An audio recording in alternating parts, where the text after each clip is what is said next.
Happy Halloween, you spooky sons of bitches. Oh, I'm gonna get in trouble, I bet, for that one. It's Halloween. It's Samhain. It's the best holiday of the year.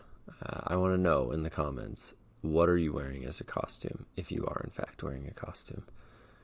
And then we shall vote, and the best costume will win a cool sticker. Typewriter series number 478 today. Here's your wheat paper. It's another notepad from being a proud supporter of the World Wildlife Fund. You're welcome. Here's your poem. I have 2 arms, 2 hands, and 10 stronger than normal fingers that are all very much ready, always ready, to pick you up and carry you beyond all this. Carry you home. Maybe that's what love is.